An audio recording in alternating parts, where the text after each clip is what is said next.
Hi, I'm Lindsey. And I'm Connor. And I promise this is interesting. Lindsey. Connor. Welcome back. Thank you for joining me. We have a delightfully spooky episode. A spooky episode? Week. Okay. Oh, yes. Your rabbit hole's spooky? Yes. You know, it's January, right? I do.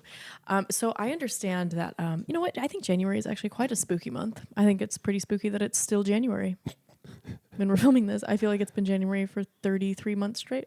It still feels like That's January a little spooky 10th. to me. Yeah. It does. You'll notice this is a podcast, but if you're watching on social media or YouTube, you might notice I'm wearing dark eyeshadow. You are wearing dark eyeshadow. Yes. I did notice that and I pointed it out like a good boyfriend You would. did not point it out at all, actually, until I said something, but that's fine. Anyway, we're here to discuss something a little dark today, so I thought I would get in costume. Okay. So today, my episode, I have lovingly titled Jack Parsons, Marxist, Nerd Guy, Rocket Man. Connor, I guess, have you ever heard of a man named Jack Parsons? I've never heard the name Jack Parsons. Well, I'm going to tell you everything you need to know about this man. So get ready. Jack Parsons, born Marvel Whiteside Parsons. That's not a real name. On October 2nd. The names we used to name our children, like how many times have you read about some moderately famous man from like 1758 with a name like Turcundus or like Van Herkentrunk or Peternella? Like I don't know where Are all those those real names names you went. just listed off? No, I think Peternella's a real name that runs in my family or did until 1758. But now we're just stuck with like George Clooney, Brad Pitt. You know, I guess. I don't think those are their real names. No, but Dakota Fanning is kind of a crazy name if you think about it. Anywho, Marvel Whiteside Parsons was born on October 2nd, 1914, right here in Los Angeles, California. He was an American rocket engineer, a chemist, and an occultist. An occultist? Yes. He was a pioneering figure in the development of rocket technology in the United States and a founding member of both the Jet Propulsion Lab, JPL, and the Aerojet Engineering Corporation. I was just about to ask because you're mentioning rocket science and we're at your apartment right now. And Yes. Your apartment is down the street from the JPL. Yes. We're on that side of town in Pasadena. Exactamundo. Yeah. Parsons' life was complex, his beliefs confusing, and his general demeanor and existence made him a good and true enigma. So, as Connor pointed out, we're here in Pasadena, and the JPL headquarters are right down the street. They are. And we're going to talk about why that is. Parsons was born here in Los Angeles to Marvel H. Parsons. So he's a Marvel Jr., and his mother, Ruth Virginia Whiteside. His actual birth name was Marvel Whiteside Parsons. So actually, in researching names from the 19th century, I came across a man named Septimus Winner.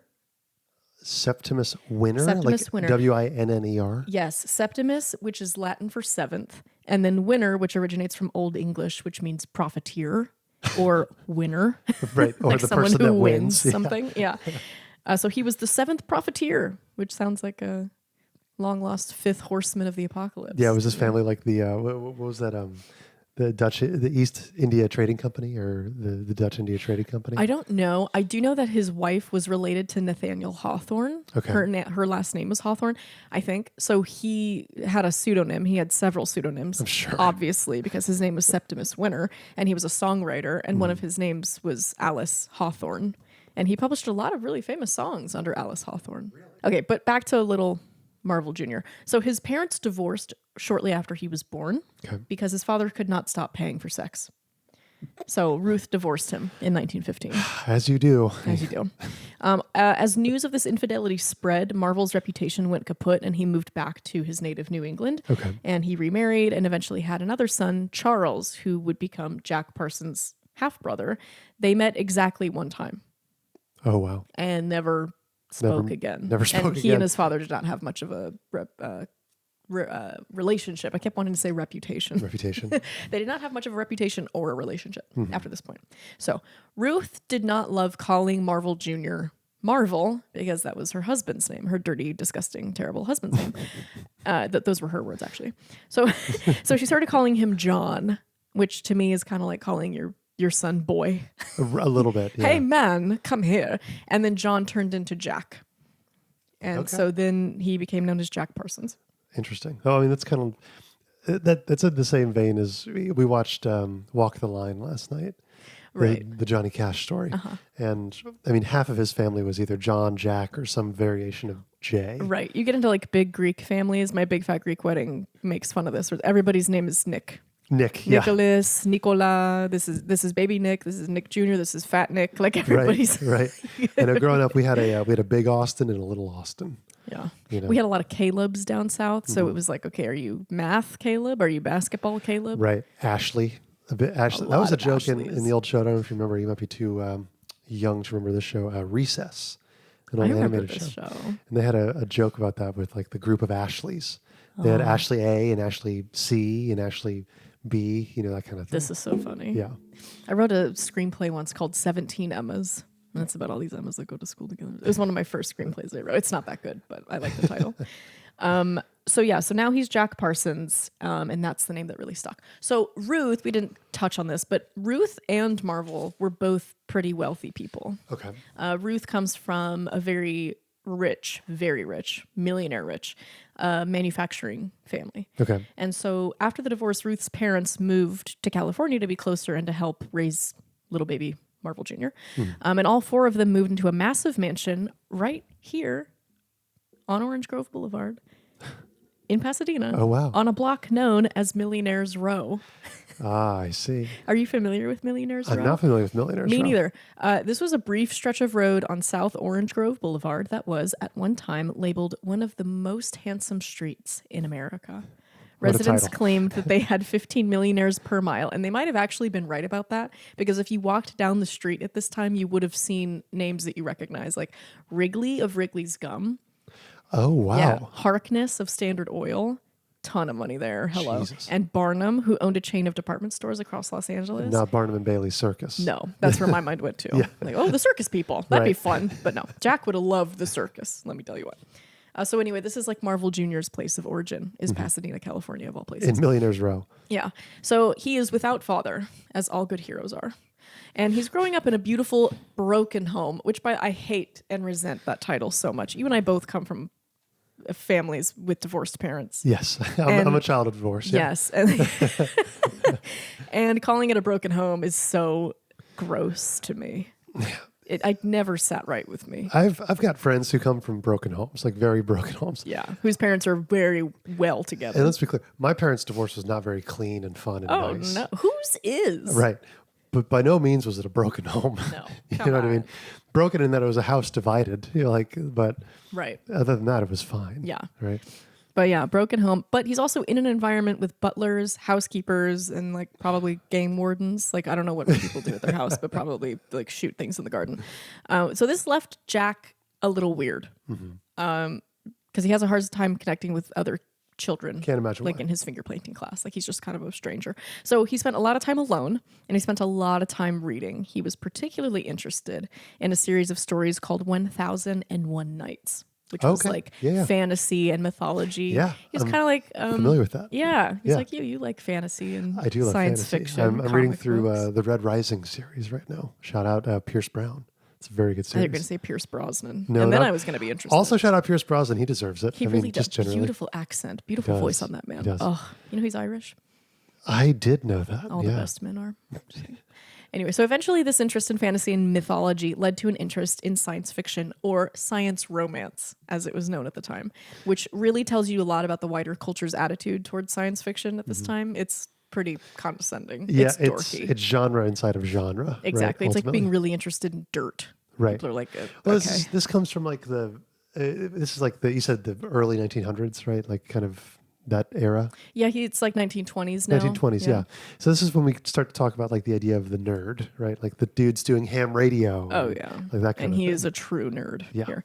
He's also getting really into Jules Verne, Okay. which great taste. 40,000 Leagues Under the Sea, right? I think I was think Jules so. Yeah, Verne. it's all these like Yeah. Mm-hmm. fantastical adventure stories. Kind of pulpy. Yeah. So it's through this love for science fiction novels that he learned about rockets. Okay. Now, I need to give you some examples of other things that are being invented at this time. So to say rockets in the 1920s were not a thing. No. Very much not a thing. You know what was a thing? The toaster. That was invented in 1910. The backless bra was invented around this time. Wait, what is? Do bras have backs? like the backless bra. So then you just have like, you can hold your boobs up, but you can have a backless dress. Oh, like I gotcha. And the thing doesn't show. Yeah, I actually need one. So if you're looking for a gift. And also around this time, the White Slave Traffic Act was passed. Excuse me? Oh, yes. White Slave Traffic Act. Do you want to ask me what the White Slave Traffic Act was? I do. I do want to ask you what that is. Okay. So it made it a felony to engage in interstate transport of, quote, any woman or girl for the purpose of prostitution or for any other immoral purpose. Oh. So it was a first step towards addressing sex trafficking, which in some places like New York City, where suffragettes were very vocal about the sex trafficking going on, especially with immigrant women, this was really important. Right. But the vague language was purposefully vague because it allowed the government to persecute people who were engaging in perfectly consensual sex.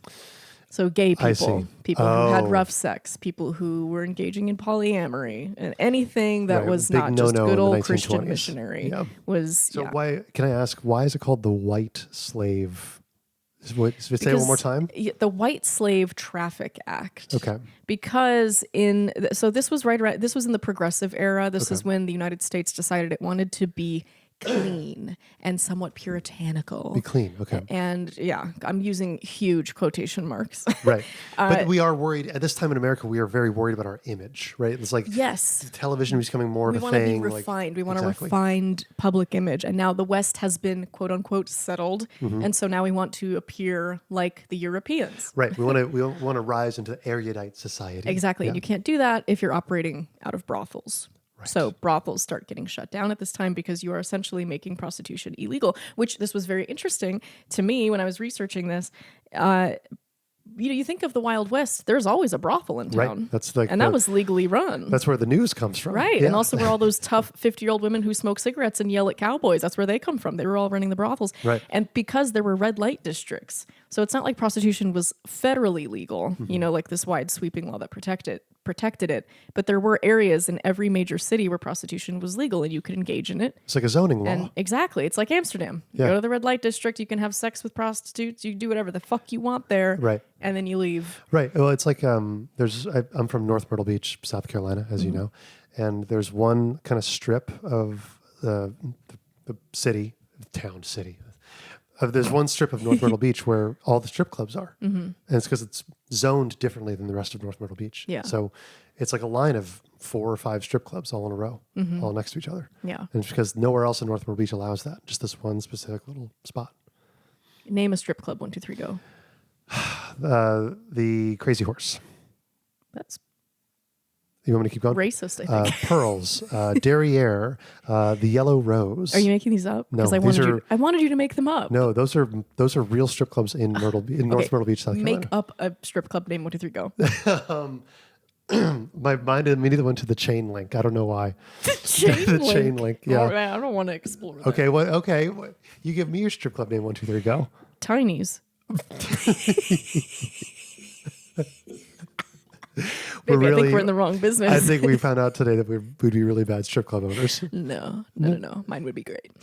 And I think it was called the White Slave Traffic Act because, of course, it's 1914, 1910 when this is getting passed. So the government does not give a shit about anyone who is not white. So they wanted it to be specifically about white people who were getting moved for sex trafficking. It's to save white women from getting tricked and bamboozled into the sex trade, which a lot of feminists at the time were writing, especially this woman, Emma Gold, who I should totally go down into a rabbit hole about her because she's fascinating. She's this great Lithuanian suffragette and feminist. Okay. And she wrote that prostitution was actually the only way that girls in rural areas could escape from their hometown and move to an urban area and start making money and then get themselves established and get to a better economic station. It was a stepping stone. Prostitution was extremely important. She goes, you're really undermining women's ability to think for themselves and to become economically independent. And also, you're failing to ask yourself why so many women have to resort to prostitution. Is it because there are no other opportunities for them unless you marry a rich man? Like, you're not addressing the true problem. That makes sense, especially because we've talked about this. The military. Like, what's the point of the military in times of peace, right? The point is that you can move up a social class. You can move up and down the social hierarchy, right? Yeah. The idea is that if you come from a small town, if you're a man, you come from a small town, your family has no money, or you're by yourself, then you can join the military. And if you play everything kind of properly and do everything you're supposed to do, you can come out, have a little bit of money saved away. You can do the GI Bill. You can be in a better position. You can go to school. You get to travel the world, meet people. And it does function that way for a lot of people. Yeah. That being said, in the early 1900s America, women couldn't join the military. No. So what they are didn't have you that to option. do? Yeah. Exactly. I bring all of this up because little Jack Parsons starts becoming fascinated. And I mean like Mark Zuckerberg level obsessed with this idea of rockets. These are the things that the culture is talking about. I'm so curious how you're going to tie these together. At this time, the toaster. We're at toaster. Right. He wants to go to space. Right. We're going back to technology. Yeah. So the toaster comes out around this time. The toaster, yes, in 1910. He's born in 1914. It's 1920 now. The toaster has only been out for 10 years. And now he's looking at Mars and he wants to get there. And remind me, maybe you don't know this off the top of your head. When did prohibition start in America? I think this was in the 20s. The 20s. Yeah. So this was part of the progressive era. Right. Again, we all see how that went. Please. Okay. So rocketry was for absolute nuts. Unshelled, unsalted pistachio nuts. just a bunch of rock-biting lunatics. We are talking History Channel, unkempt man rambling about little green men, bringing him up into a spaceship via light beam. Nuts. You might as well study Bigfoot. So it's truly like not even how some science fiction is, that could be like, no, it is only fiction. Yes, it is fiction. And it is so fictional that you do not talk about it. It's like shameful. Like science spheres and circles think it's not even just a ha ha ha. It's like you're crazy. Yeah. You need to go home and stay there and not come to this party ever again. Like, just again, historical context, the Wright brothers just had their first successful flight at the end of 1903. Oh wow. Every single one before that crashed. And the First World War, we saw like the use of aircraft in battle, but commercial air travel would not become common until the 1930s. Wow. So we're a decade and a half away from flying from California to New York, let alone from Cape Canaveral to the moon. Right. The idea of putting a man on the moon is still like wouldn't that be cool? And everybody goes, shut up, Jerry. Yeah, that's what's happening. So truly the idea of going to space was as far-fetched as time travel. Right. So Jack, a.k.a. John, a.k.a. Marvel Jr., is the weird, sweaty kid in junior high who really wants to be a rocket scientist. Okay. And the thing about Jack Parsons is that he is not ashamed of anything at all. He just tells you exactly what he's into. And he was like this throughout his life. Good. And thank God, because he did meet another weirdo, Edward Foreman. The weirdos always find each other, don't they? They have to. Edward Foreman was also weird, check. Also lonely, check. And also super into science fiction. Okay. So checkity check. These two are made for each other. He was not wealthy like Jack, but kids don't really care about that kind of thing. No, typically not. They're not really focused on economic status. So what do two passionate, bullied nerds do in their heaps and heaps of spare time? Read books. They build rockets. Of course they do. Yeah. Yes. So they started booking it out to Arroyo Seco Canyon to blow stuff up. And this is when shit takes a little bit of a left turn. Oh, God. So Jack Parsons is 12 years old, blowing stuff up in Arroyo Seco Canyon with his friend Ed Foreman when he starts reciting incantations to invoke the devil. Excuse me? So Marvel Jr. is doing this? Yes. He's little baby Jack Parsons. He's 12 years old, and he's trying to get the devil to appear in his bedroom. What? Whatever shred of motherly instinct I have in me goes immediately, where did he learn that? And the answer, comic book. In a comic book. Just right next to Spider-Man, I think. Peter Parker gets a backpack right next to How to Speak to Satan in Under 12 Minutes. Kids' content is simply not what it was. Apparently it worked because Jack Parsons really spooked himself. He later referred to this invocation as a magical fiasco. And he decided, you know what, I'm going to give this occult stuff a break. Take it easy on the devil come back worshiping. to it later. And he definitely and truly and absolutely would be coming back to it later. Back to kid stuff. So Marvel John Jack Devil McWorshipper enters high school and still sucks academically. He's not a good student. So he's just a nerd. He's extremely smart, but he's just not good at school. He's like there's a difference between a nerd, a geek, and a dork, right? Yeah, what's a dork? A dork is like what I was. I was embarrassing. A geek is someone who's very book smart. Book smart. And a nerd is like somebody who's hyper passionate. Stinky card conventions. Yeah, a nerd is somebody who's hyper passionate about very specific niche things that are kind of outside the mainstream. Nerd. He was a nerd for sure. Yeah, that's him. He's in high school, but he sucks at it. He's blowing stuff up in his grandparents' backyard now, leaving rocket-sized pockmarks in their beautifully manicured lawn. And now he's screwing around with the devil. So Ruth decides to step in here and send him away to Brown Military Academy for Boys in San Diego. I mean, honestly, I get it.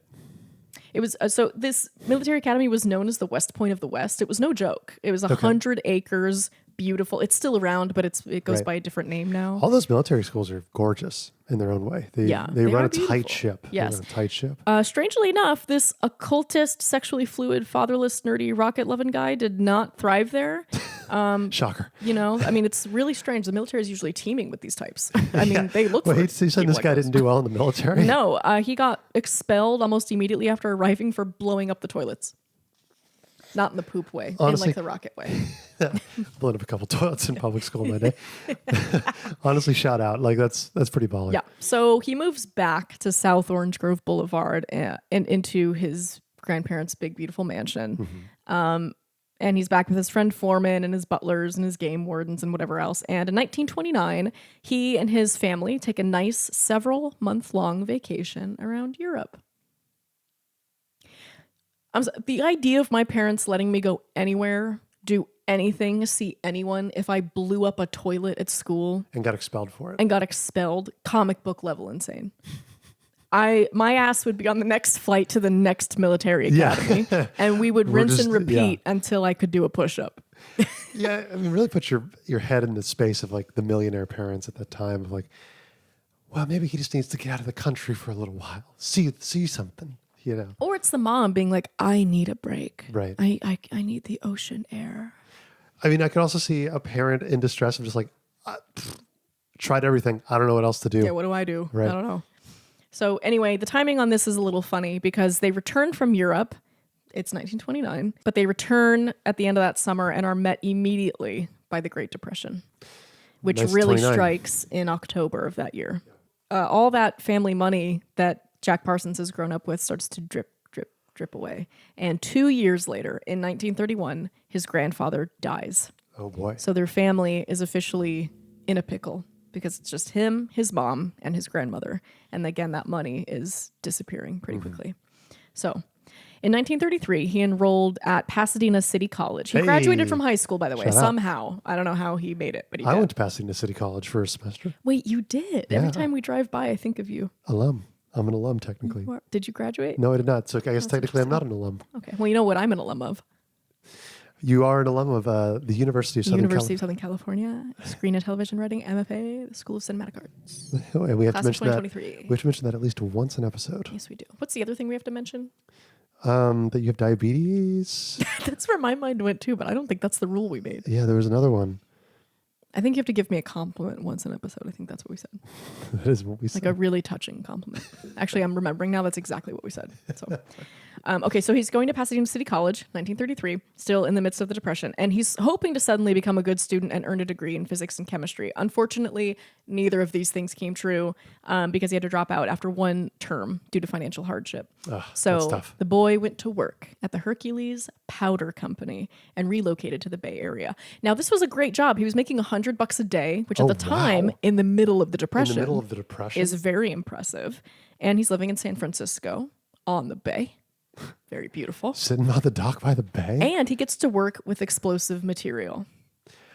So it's all working out. Is that right? Yes. Why does he get to work with explosive material? Is this powder? They create, they're a manufacturer of powder. They work a lot with nitroglycerin. And also, if you work with nitroglycerin, you get frequent headaches. So Jack Parsons started suffering from headaches. What's the cause there? Is it like the smell? Again, I looked it up. It was a very scientific answer that I did not fully understand. And honestly, I kept going down different rabbit holes with this man, and I had to just get the report done. He sounds like Swiss cheese. So there's a lot going on. But anyway, he has headaches from working with nitroglycerin, and he's working in this plant now. So now Jack might have been a problem student, but he was not a problem employee, mostly. Not yet. The other guys really liked working with him. He grew up very wealthy. And again, he's very honest and very out there. So he just says these things. Like, oh yeah, I grew up with a butler. So like there's no secret. But he treated everybody with the same level of respect that you would treat anybody. And he was never unwilling to pick up extra work and to show up early and to stay late. And he was very personable, very charming. He was also very good looking. He had a Clark Gable mustache, and he was a little effeminate. So he was kind of flirty with everybody, and he just kind of charmed his way into everybody's hearts. So this all kooky, these guys, handsome, kind of odd little guy who knows how to blow stuff up and works really hard. Yes, everybody likes this guy. Also, Jack Parsons is a great name. So it is a great name. That sounds like a comic book name. Yeah, it does, doesn't it? He was also stealing a lot of shit from the plant so that he and Foreman could keep building rockets and blowing shit up. So he's not giving up the rockets at this point. No, he's not. He only gets more committed. So because he is officially broke and therefore technically uneducated, Jack starts calling rocket scientists around the world to learn on his own accord. Okay, so hold on. Yeah. Back up. So now rockets are now accepted into science at this point? No. Okay, so when you say rocket scientists, what do you mean? I mean like physicists, chemists. He is particularly interested in creating rocket fuel. Okay. That is what he's very, he has an aptitude towards chemistry. Okay. All of his former professors and people that he would meet along the way say that. He just had a natural aptitude towards chemistry and physics. So he's speaking to aerospace engineers. He's talking to aviation engineers. Gotcha. The eventual will be rocket scientists of the future. If you're going to build a rocket, these are really dark. And here's the thing, is like in higher science, it's not taboo to study rocketry. Sure. You don't talk about it like you're building rockets. Again, the closest thing I can think of is time travel. It's like if Einstein was trying to build a time machine. It's like, maybe like in a theoretical sense that's interesting, that's but a good you're point. not actually trying to build that's a really good point. It's like Stephen Hawking talking about time travel. Exactly. Right. He's talking about it like kind of as an analogy to another thing that he's explaining. So he's calling scientists and just trying to get more information, kind of self-educating himself.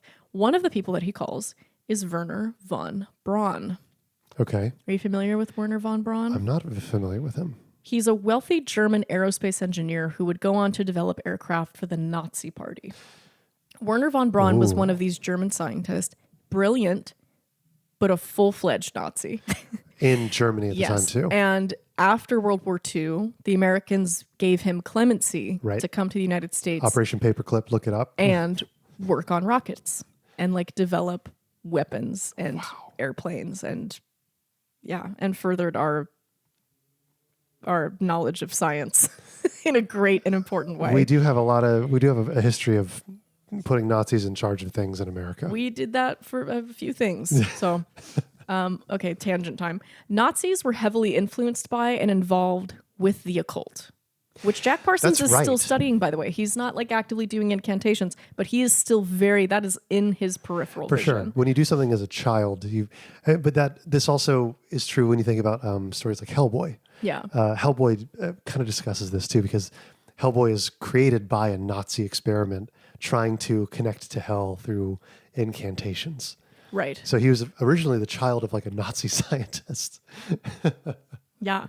So this is also like a thing that I heard kind of growing up in school, but it was never something I ever substantiated. But it turns out to be way more true than I thought. Nazis were heavily influenced by the occult.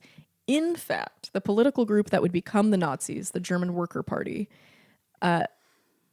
it was founded in large part by the Thule Society.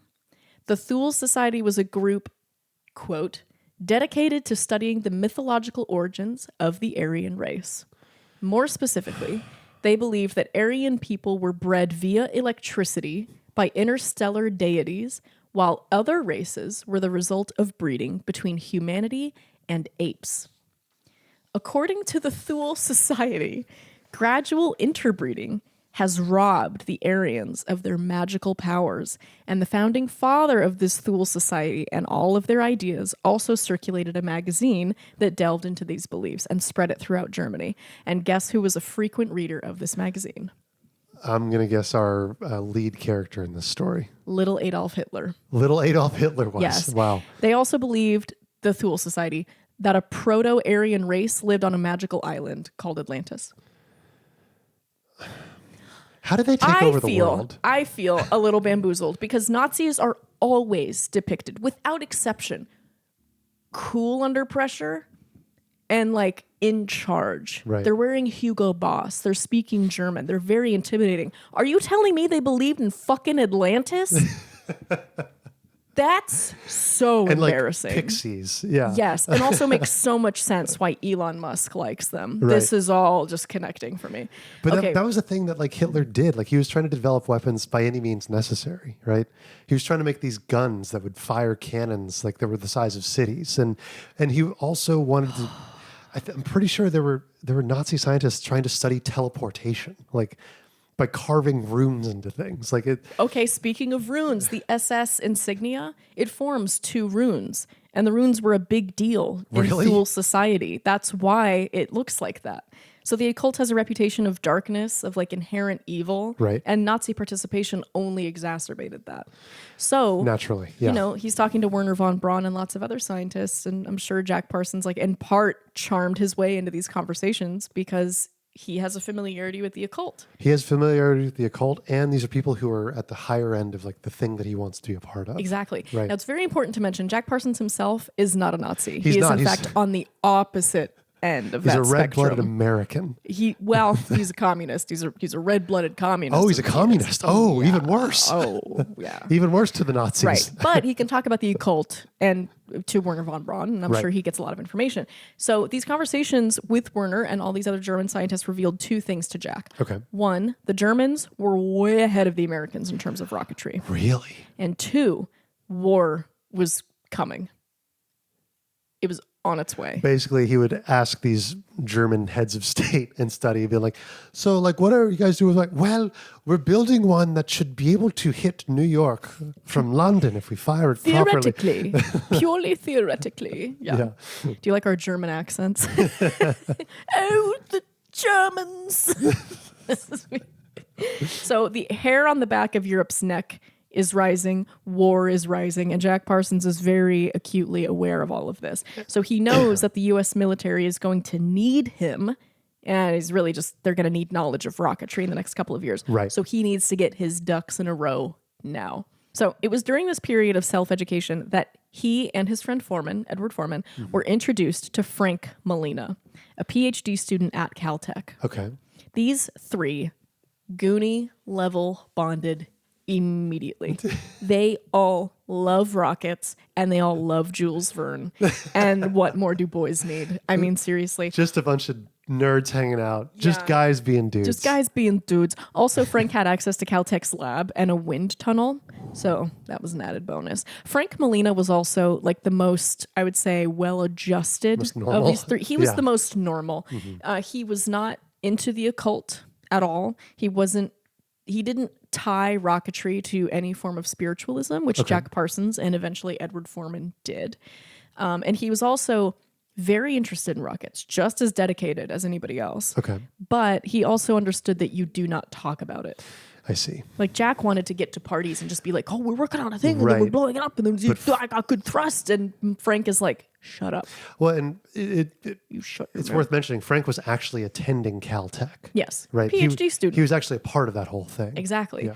So he was also a really good door into getting into the room with other professors at Caltech, which was going to be huge for JPL. So they are all working together. Jack is the chemist. Again, he's focusing mostly on rocket fuel. Foreman is the machinist. And Molina is the team's technical theoretician. I need you to not ask me what that word means. I do not know. Really? You don't know? I did not look it up. Now, they are operating like any other startup. Okay, so remember how like before Zuckerberg had investors, he was just writing code on those dirty ass sheets and getting drunk and trying to join a frat. It's the exact same energy. Okay. Like these guys are smoking a ton of weed and hanging out and then blowing stuff up in their free time. So again, rockets are a wild and outlandish fantasy, so this trio has zero funding. They're operating on stolen materials and a dream. Wow. Like truly they have nothing. It's just a startup. This is the garage story. And at some point, morale got so low that Jack and Foreman tried writing a screenplay about 2 heroic rocket scientists with the goal of selling the script and using that money to fund their actual rocket research. Hilarious. Getting a script sold was literally looking like a more viable career path than rocket science. It didn't work, by the way. They did not sell that script. Great. I mean, it goes to show, we hear this in the film industry a lot. Everybody has a script. Everybody's got a screenplay. Everybody's got a script. Yeah. That's true. Do you want to read it? No, probably not. But you do probably want to read mine because I went to USC and I have my favourite screen television right anyway. Okay, so Jack also during this time pawned his wife's wedding ring. He got married, by the way. He got married? Yes, in 1935 when he was 20 years old, and he's not good at it. He's not good at being married. Her name is Helen, and she's around. Yeah. He's not cheating. We're going to get there. See what you think about all this stuff. So, yeah, so he pawns his wife's wedding ring and is also like selling their furniture and stuff to pay for this rocket thing. Lord. This is like Johnny Cash before he became Johnny Cash. And he's like, what if we pawn the microwave and we become... Actually, Johnny Cash predated the microwave. What if we sell the hot plate so I can get myself a guitar? Is this a good Johnny Cash impression? Not at all. I need a hot plate. I think I sound just like him. It's really weird that you're saying I'm not. The group is blowing stuff up in the Mojave Desert, and it's actually going super well. They are somehow making strides in the rocket science field. Their liquid engines produced really impressive thrust, and this finally earned them some esteem amongst the faculty at Caltech, just enough to get them some lab space on campus, which they quickly destroyed.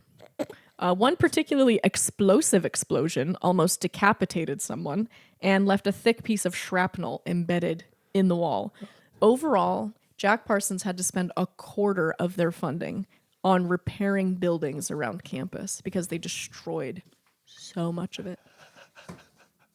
So these guys are just destructive little explosive guys. So much so that other groups on campus referred to them as the Suicide Squad. They also, at this point, received a lot of criticism from people on campus for Jack's somewhat relaxed attitude towards safety, which is also going to come into play later. I can imagine. Yeah. So the group did not call themselves that. They did not refer to themselves as the Suicide Squad. They called themselves the Jet Propulsion Lab, JPL, which is now a branch of NASA and is the world leader in robotic space exploration. I can't wait for you to explain how they got there. And it's important to point out, they call themselves the Jet Propulsion Lab, not the Rocket Propulsion Lab, because again, rockets are so taboo that they had to pitch it like we're working on jets. We're working on jet engines. Yeah. Interesting. Yeah. That's so interesting. I know. Isn't that interesting? So even today, like we still call it the Jet Propulsion Lab. It's still JPL. Even though rockets are totally a thing that exists. Yeah. Yeah. And it's funny because a lot of people at this time made jokes that it was actually short for Jack Parsons Lab because he was so omnipresent in that lab, but it's Jet Propulsion.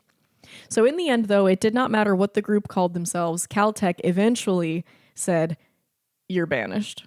We are still trying to grow the lawn back from your last chemical leak, so you are a liability. Good night.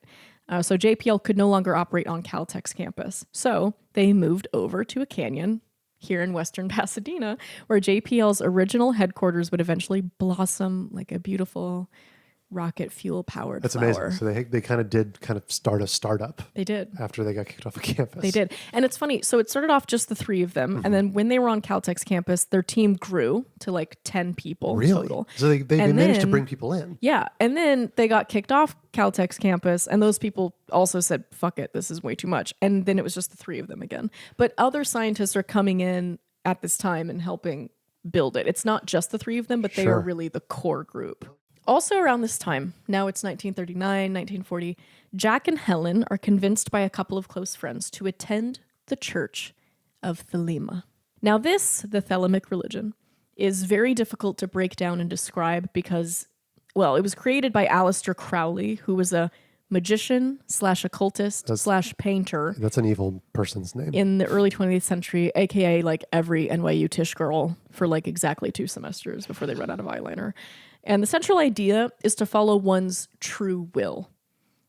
Oh, God. It seemed to encourage individualism in every sector of life to the extent that do what thou wilt became the religion's motto. So it's very difficult to say these are like the commandments of Thelema because it depends on what your true will is. Right. The ultimate commandment is just do whatever you want to do. Right. Yeah. But other central aspects of Thelema are magic and sex rituals.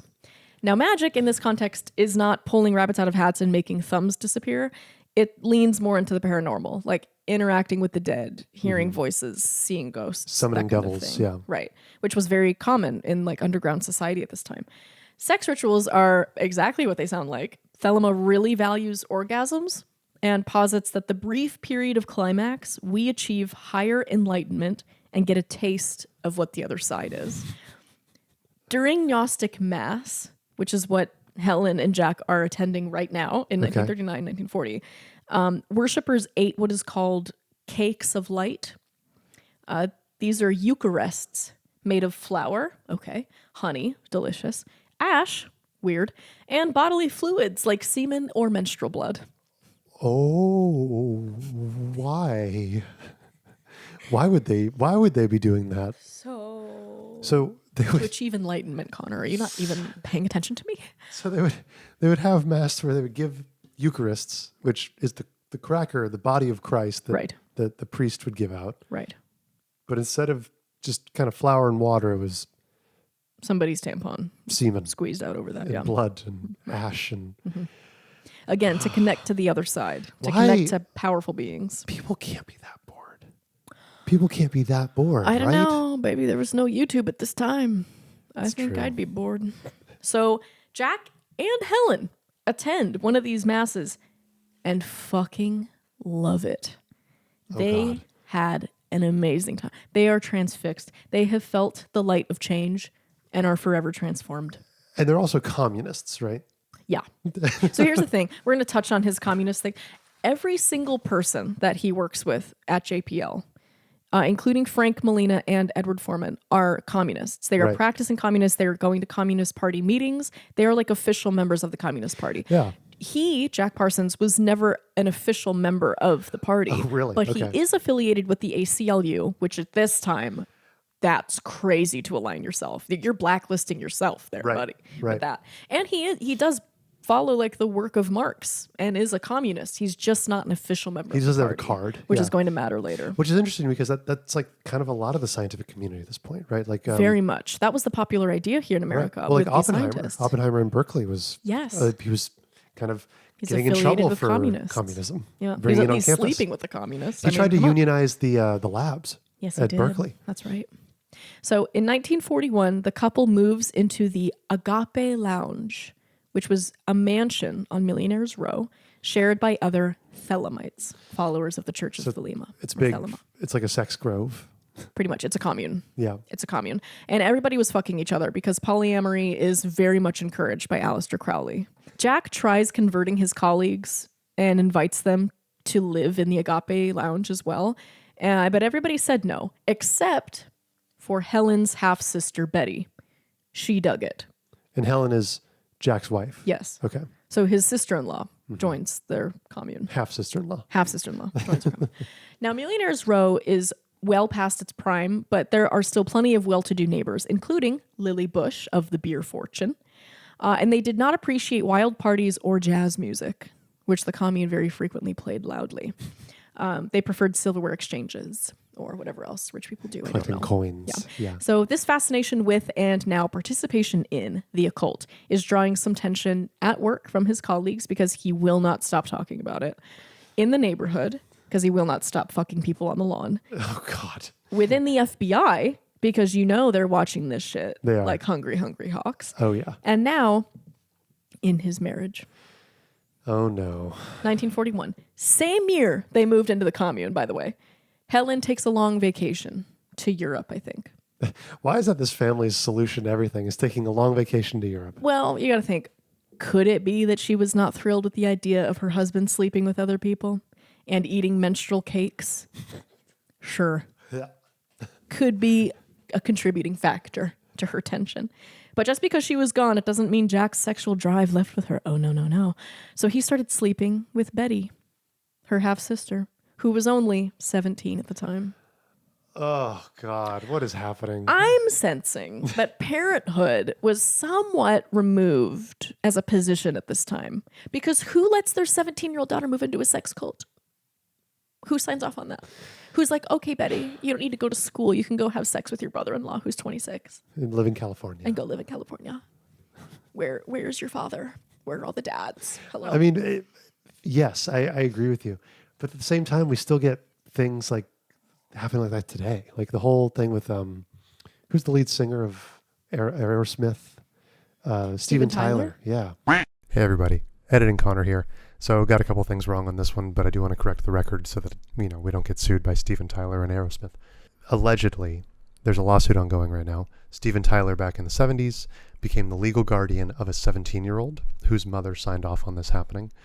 And allegedly, he impregnated her and coerced her to have an abortion and took her on tour, gave her drugs, all that stuff, allegedly.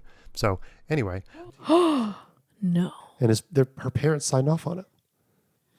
I didn't know that. Yeah. No. And maybe I'm spreading lies and slander. I'll fact check this, and if I'm wrong, I'll cut it out of the episode. But I can't believe that. There's a lot of bad stuff going on there. Same with like some of the R. Kelly stuff. Like, Anyway, I don't want to derail you. But yeah, at that time, even less acceptable than it is now. Holy Lord, yeah. So when Helen returned, Jack confessed, probably not because of some semblance of marital duty, but because there's no such thing as a secret in a commune. Well, and from what you've told us about Jack, he was a pretty gregarious, just like he's out there, putting it all out there kind of guy. That is true. It's like, oh, hey, honey, how was Europe? I had sex with your cousin.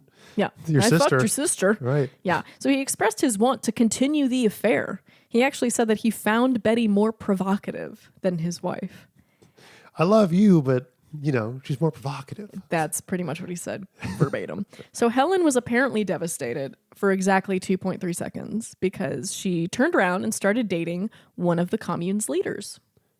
So they got married and had a baby shortly thereafter. So they are all, by the way, still living in Agape Lounge together. Yikes. And his best friend, Edward Foreman, also moves in right around this time as well. So it's Jack Parsons, his wife's sister, who he's now fucking, his wife, who is now fucking someone else that lives in the house entirely, and his best friend. And then a bunch of other sexy naked people. Right. If someone does not write a miniseries about this, I fear I might have to. I mean, here's the thing. Communes are still a thing in California. I moved here 10 years ago, and I originally moved into a commune. Which is crazy. Not a sex commune. Knowing you. Not a sex commune. Well, I should hope not. It was an artist's commune where there was like 40 or 50 people living on the property, and we all had to share bunk beds, and we were all in like these big rooms together, and we had to share a kitchen and, bathrooms and good Lord. Covered space, and we could only have one bowl and one plate and one fork and one spoon and one knife, and it was a whole thing.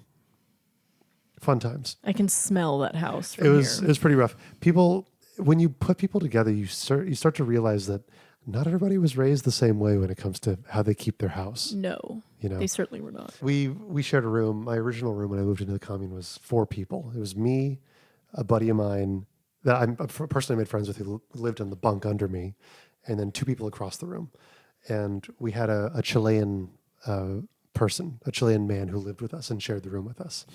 And he would come in at 3:00 in the morning, drunk off his ass, and just flip on the lights and go, boy, in broken English about how much fun he was having. And I would commit murder. I'd be in jail right now. That's why I bought that eye mask that I gave you. That's a very tame response. Yeah. So 1941 was, I think, the most bang-a-bust year for Jack Parsons because it is also the year that the U.S. government finally admitted that they needed rockets. Hey. Exactly as Jack predicted. Because time. At this point, we're witnessing World War II unfold. Right. And we see where the Germans are at. And we know that we, the United States, are not there. He and his team are now officially under contract with the U.S. military, which is great in terms of funding. Yeah. And the fact that none of them can be drafted. Right. Get Terrible. that U.S. government money. Yeah. It's terrible in terms of talking to the devil and fucking a teenager. Oh, that's right. Yeah, you can't be doing that when you're on the government dime. No, unfortunately. Well, unless you're the president. Yeah, you can probably do that. And then you can do it on live television. I guess you can just keep being the president. So anyway, Jack and Foreman are fucking everyone, including, this is true, the entire secretarial staff at the Aerojet lab. Oh my gosh. Yes. So he's bringing this not just home, but to his company. Oh yeah. And again, he's attractive, he's charming, he's a rocket scientist, which it goes, this is the order of sexiness. It goes, you, love of my life, and then astronaut, and then rocket scientist. Actually, pirates are in there. The pirate might beat out an astronaut. Your career has a lot to do with how you appear to the opposite sex. For sure. Yeah. And again, he looks good. For sure, I mean, just to touch on that, I make this joke with you every now and then, but when it comes to the idea of like having an extramarital affair, I don't even get to the like moralistic standpoint of it. Just purely logistic standpoint. Just to examining having an affair logistically doesn't even make sense to me. Where do you find the time? We spend so much of our time together, and you know, we know what we're doing, where we are generally. I Not know even because we're everything checking you eat in a day. Yeah. I can list how many your macros. Right. I think I have access to that. My macros. Yes. Yeah, and it's like it's not because you're tracking me all the time. It's just because we're in constant communication. Like I'm around. Right. I watch you eat that chicken. It's like I don't even know where I would find the time to have an extramarital affair on you. At that, like I don't even get to the point of like I wouldn't do that because you're the love of my life and I don't want to do that. So the fact that he's, I don't know, maybe that's the point, is that he doesn't have to find the time. He just is kind of doing whatever he wants. He's fucking people at the lab. Right. He's fucking people at this house that he's living in. I mean, it's very convenient. He makes it easy for himself. All I'm hearing is Satan makes a lot of things easier for people. It's true. And it's also kind of hot. I can't really explain why. Just like the idea of someone having like dark spiritual thoughts. If I was in my early 20s, that would be very hot to me. It's I don't know. I'm going to speak about women for a second if I can. Women have this thing where they love, whether they admit it, they love the man they think they can fix, the dangerous man they can kind of fix. Yes or no? No. Okay. I personally, my own kink before I turned it around. Okay. Again, early 20s, I was guilty of this. I was falling for men who were very conceited and rude and egotistical and kind of mean and a little dangerous. And I wanted to be the exception. I'm like, he kills people for a living, but he gives me little forehead kisses. And I'm telling you, fairy smut right now, it's all that. I know what y'all are reading. It's all these evil fairies you're not wrong. who then say, who did this to you? Right. And then I'll kill for you. yeah, it's that. And he's also a vampire for some reason. Exactly. And also kind of a pirate, like he's on a ship. And he's like wet with seawater. He wears eyeliner, but like time. not in a way that like makes him girly. Okay, so anyway, he fucks the entire secretarial staff, he and his friend Edward, because they do everything together.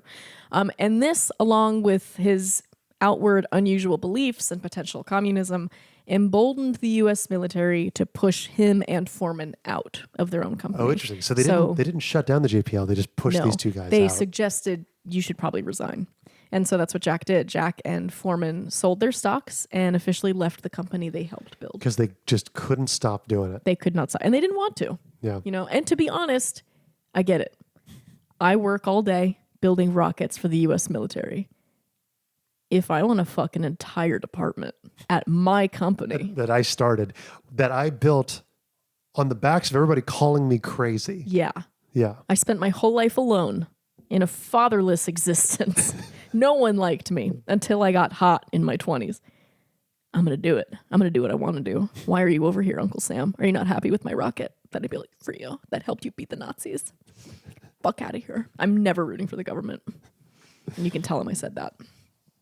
So they took that money. They got $11,000 each, by the way. I'm not sure what the adjustment for inflation is on that, but that seems low, even by some like generous assessment. So $11,000 in 1942 in today's money would come out to be $221,000.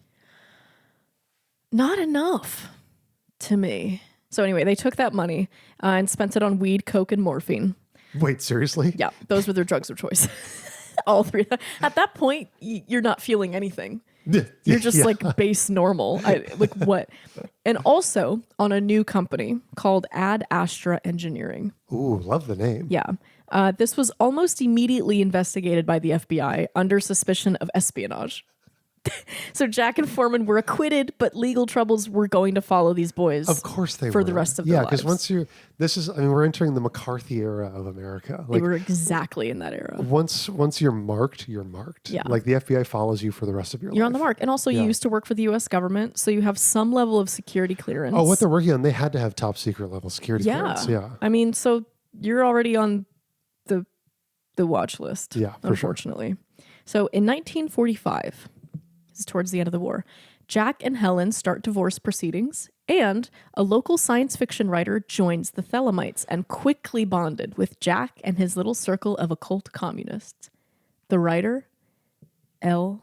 Ron Hubbard. Stop. The founder of Scientology. Stop. L. Ron Hubbard joined his sex cult commune? Yes, he did. Oh. So you're telling yes, me... he did. And he embraced the polyamory full fold. I'm sure he did. So you're telling me that the creator, the founder of the JPL, an institution in the American aerospace engineering world, the reason we're in space, right, was hanging out and having sex parties with L. Ron Hubbard, the founder of Scientology. Exactamundo. That's crazy. So we're in L. Ron's chapter now. L. Ron was fully invested in Thelema and appeared to have no political aspirations. And this really endeared him to Jack Parsons. And this is pre-Scientology, right? Yes. Okay. Way before that. So L. Ron Hubbard, I think we forget because he does eventually become very powerful in his own right. He does, yeah. He was just a wayward science fiction writer out in the world. Right. He had really lost his way. He wandered through California and found his way into this occult society, looking for community. This is exactly the thing he's looking for. And it's what would make him such a powerful cult leader later is because he knows exactly what people in this position want and need to hear. Interesting. He's getting kind of a groundwork study of what's going on. Exactly. Yeah. So he and Jack really get along because a lot of people would come into the Church of Thelema and try to become like spiritual leaders. They would try to take control of it. Yeah, because they took that idea of like, do what thou will, and took that as, I need to pull myself up and become very powerful. Right. Well, that's the problem with sex cults is that ultimately they're right. It's all about power, yeah. Well, because it is kind of all about power because it encourages like that kind of primate instinct, I think, in men of like, I get to have the harem and I should be the one that has the harem, not everybody else. Right. Well, is that saying that everything is about sex except for sex, which is about power? Yeah, it's a good saying. Might be applicable here. So he and Jack Parsons become very fast, very close friends. Okay. This friendship soured, understandably and predictably, when L. Ron set his sights on Betty, Jack's wife's little sister, who is now his partner. Oh. Jack starts to lose his grip a little bit. Polyamory is extremely important in this house and in this group. The idea of having possession over one's wife or one's partner is very much frowned upon. So you don't have a choice but to just let things be open. So L. Ron Hubbard and Betty start carrying on an affair, and it becomes very clear that Betty is much more taken with L. Ron Hubbard. So he starts doing more drugs, and he starts hearing the banshees scream. You know, he's seeing orbs floating around the house. He's sending letters to Aleister Crowley, who is so sick of him by this point, and he's about to... he just keeps having sex with everybody who looks at him.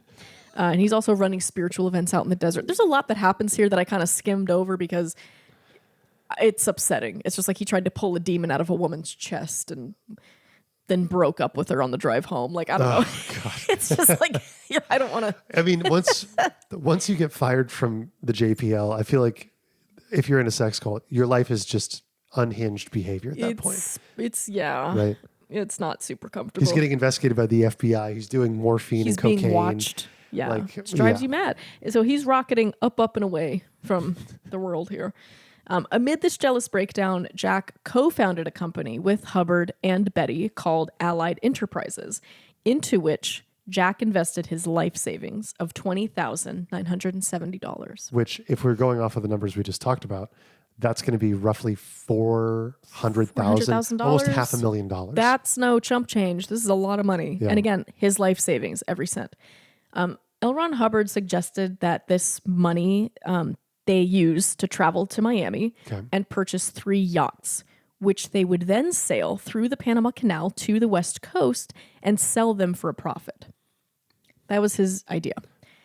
Big brain play. Jack agreed and thought it was an amazing idea, God. even though all of his friends knew it was a scam. Yeah, no kidding.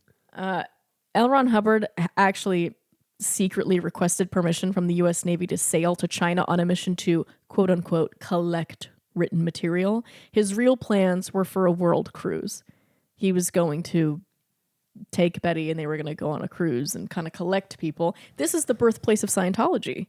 If you've seen The Master and they're on the boat, this is what he wants to do. That's right. He's setting up for this. And he's trying to do it on the government dime. Exactly. Yeah. And he didn't have the money, so he got a lot of money from Jack Parsons. Jack Parsons bought those 3 yachts. So he actually did buy the yachts. He did. So Jack came to his senses a little too late when Aleister Crowley wrote in a telegram and called him a weak fool. And that's when Jack was like, I think they stole my money. So he flies to Miami, tracks them down to a harbor in County Causeway, and Hubbard and Betty had purchased the 3 yachts as planned and had tried to leave a few days before, but bad weather kept them in port. And Jack, in his unhinged behavior, was convinced that he is the one who brought them to shore through a banishing ritual of the pentagram containing an astrological geomantic invocation of Bartzabel, a vengeful spirit of Mars. He said, "The storm didn't keep you in port. My little demon in a box did." This sounds like the worst friend group to be a part of in history. I can smell them from here. Like you talked about, what was the joke you made? Dream blunt rotation. Yep. Earlier today. There's Furio, Christopher Moltisanti, and Adriana. And Adriana from Sopranos. Yep. Yeah. This sounds like the nightmare blunt rotation. Nightmare blood. Truly nightmare. Then I'd start seeing sleep paralysis demons when my eyes are open. That'd be disturbing. So the fallout of this, Allied Enterprises was dissolved, obviously. Of course. And in a court settlement, Hubbard was required to promise to reimburse Jack for the stolen $20,000. Jack did not take further legal action, even though he could have, because Betty threatened to report him for statutory rape if he did. Oh. So basically, Jack showed up and said, give me back my money, sell the boats, that kind of thing. And Betty said, if you try to send L. Ron Hubbard to prison, I'm going to report you for statutory rape because you had sex with me before I was 18 years old, which is illegal in the state of California. I mean, checkmate, honestly. I know. Yeah. Fucking Betty. I don't like L. Ron Hubbard, but I mean, fucking rights. Get I know after it's hard it, Betty. not to root for Betty. Yeah, you know, I know. I support Betty in all on this. the wind here, yeah. So in the end, Jack was only ever repaid $2,900 of that $20,000. And L. Ron Hubbard, who was already married to another woman, by the way, a whole other woman that we haven't met. Which, that's called bigamy, and that is a big crime in America. Well, he bigamously married Betty and then went on to found Scientology. Wow. So, and Betty was there for that. And that is their journey. That's incredible. Yeah. So from here, things do not get better. Oh, God. I'm sorry to say. 1952 saw the rise of the Red Scare, which, if we all need a little dusting up of history, I know I did, it was moral panic towards communism and socialism. It arose from the Cold War we were having with Russia post-World War II. The government developed the House Un-American Activities Committee, yes, which really just rolls off the tongue, doesn't it? And what we haven't even touched on really is that most, if not all, of the scientists working at JPL and at the Aerojet Lab are communists, self-proclaimed communists. So because Jack himself shared a lot of communist beliefs, he hung out with communists, he was involved with the ACLU, and of course he was perverse and pretty openly bisexual and pretty openly occult. Yeah. Everyone lost their security clearances at this time. Of course they did, yeah. He also turned on his friend Frank Molina, who was involved in a communist cell at Caltech. He reported him. He reported him. He was interviewed by the FBI. And he denied being personally involved with the party, but he turned Frank Molina and several of his other colleagues in. Right. And like you said earlier, he wasn't a card-carrying member. He was not. He was just involved in some groups. Right. So he didn't have to serve time or anything, but he was... But he had to turn some people in. He had to turn that some was people probably in. The FBI probably cut him a deal. Basically said, if you turn people in, we'll let you walk. Yeah, the same thing was going on in Hollywood at this time a It lot was. because communists were all over Hollywood. People with very like left-leaning beliefs, who were liberal, who were gay, who were sleeping with people who were not their wives and husbands. Right. Hollywood has always had a lot of those people. Yeah, that's where the story Trumbo, the movie Trumbo, comes from. That exactly. Yeah. It was an island for misfit toys, and so anybody who didn't fit into the perfect Judeo-Christian mold came to Hollywood. They came to Los Angeles, and then a bunch of money flowed, and now it's the 1950s, and we're all supposed to be afraid of communists, and so people started turning on each other because the U.S. government showed up with guns and all of this information and could threaten you into giving it to them. Right. The best analogy I heard about California comes from my English teacher in high school, Mr. A. Great guy, one of my favorite teachers of all time. He said, if you took the U.S. and picked it up by the East Coast and shook it out like a rug, everybody without roots would fall to California. And I think that describes a lot of people I know out here. It does. Which is funny because we talk about this. The locals in California, people who were raised here, who've come from California originally, they're a lot different than people who moved to California. Definitely. Yeah. There's a grounded energy to people who actually grew up in California that does not exist with the people who moved here. I always say living in LA is like living in an airport. Yeah. Everybody's from somewhere else and everyone is trying to get somewhere else. Right. So everybody gets shut down. Security clearances disappear. The funding dried up. And Jack Parsons' career in rocketry was essentially ended in 1952. So he is without friends, without wife, without child, and now without science. What is a man to do? What do you think he does? Flies to Monaco and has a gigantic sex party. No, he writes poetry. He starts writing a lot of poetry. God. R.I.P. Jack Parsons. It's the opposite. You would have loved the new school. It's the opposite of the route that we need right now. He went from scientist to artist, and we need more artists to pick up science. There we go. So he's writing poetry. He starts dating a new lady. He's still practicing and exploring the occult. It's 1952. Okay. So he and this lady have an extended trip to Mexico planned, both for a vacation and for Jack to take up a job opportunity establishing an explosives factory for the Mexican government. So a day before their planned departure, Jack received a rush order of explosives for a film set and began working on it in his home laboratory. I was just about to say, who orders explosives rush next to air? Film set. Film set definitely would. First AD called and said, the other guy failed. I forgot to call you and I need this tomorrow. Yeah. ASAP, please. I'm going to get fired. Yep. So there was an explosion while he was preparing this batch of explosives. And then there was another explosion, one right after the other. Neighbors rushed in to find the house completely destroyed and Jack nearly dead on the ground. His entire right arm had been completely blown off. Oh my God. And all of his other limbs were broken, visibly so. And during the ambulance ride, he uttered his last words. I wasn't done. Wow. He died 37 minutes after the initial explosion, and he was 37 years old. When his mother, Ruth, learned of his death, she immediately took a handful of barbiturates, and she died as well. So she died on the same day. Wow. R.I.P. I know. R.I.P. Jack. So now, oh gosh. the question. Where does that leave us? Was this an accidental explosion? Ooh. Naturally, his entire life was coated in controversy. Of course. So, of course, his death was as well. So Don Harding, a Pasadena Police Department criminologist, led the official investigation, and he concluded that Jack had been mixing a mercury powder in a coffee can and then dropped it.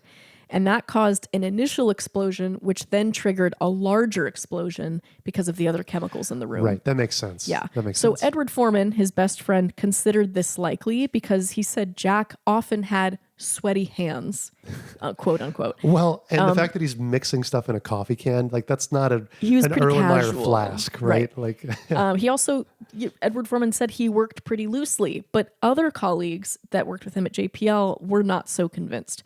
other Thelemite worshippers thought it could have been suicide. Really? So every group in his life thought he died from something else. Edward Foreman was like, yeah, I think it was an accident. He was kind of sweaty. But then all the Thelemites are like, no, I think he killed himself. Well, and not to disparage the Thelemites, but when all you're doing every day is kind of hanging around the commune, eating grapes, having sex, and not doing anything else, and trying to scam people out of money and starting cults, I don't know. I take his coworker who's a little more grounded, you know. Well, also his last words were, I wasn't done. I wasn't done. Yeah, exactly. That's not somebody who was ready to go. Exactly. That's somebody who's thinking about all of the things he has not yet accomplished. Exactly. He wasn't done. There was also some talk of, was he killed? Was he killed by the U.S. government? Was it an assassination? FBI? Was it an assassination? Yeah. Because some people thought that maybe the explosion came from beneath the floorboards. Like one of his fellow scientists thought that that's what had triggered the blast. There's a jet fuel can't melt steel beams joke somewhere in here because of all of the fact that he started working on rocket fuel and stuff like that. Yeah. I'm not smart enough or clever enough to make it. But I'm also just like, again, I think it's what they tell you when you buy a motorcycle is you buy it with a bag of luck. And then every time you ride it, you spend a little bit of that luck. Yeah. And at some point it will run out. Right. And he had been blowing things up since he was 9 years old. He's lucky he had all his fingers left. Yeah. Like it was bound to happen. I think he reached the end of the bag. So I thought it would be nice if we ended on a Jules Verne quote. Okay. Because it was his favorite author. It was, yeah. If Providence has created the stars and the planets, man has called the cannonball into existence. I like that. And Jack was a cannonball of a human, that's for sure. Jack Parsons was a cannonball of a human, and he was absolutely essential for the creation of rockets that eventually, in the 1960s, not long after his death, would get us to the moon. And the JPL still stands and still works. Is a key part of NASA. That's insane. Yeah. That's insane. What a rabbit hole. That was fantastic. Thank you. Thank you so much for sharing. I hope you enjoyed it. I really enjoyed spending time with Jack Parsons, the sweet, handsome, bisexual weirdo. I enjoyed hearing you talk about it. I'm Lindsey. And I'm Connor. And I told you this would be interesting. Thank you so much, Lindsey. This is very great. Thank you, Connor. We'll be back next week with one of Connor's rabbit holes. Oh, boy. I don't even know what I'm going to do yet. You don't know? Not yet. I've got an idea, but I don't know if it's going to be a big enough rabbit hole. I'm going to guess gnomes. Okay. We'll see. All right. See you next week. I'll see you in a couple seconds.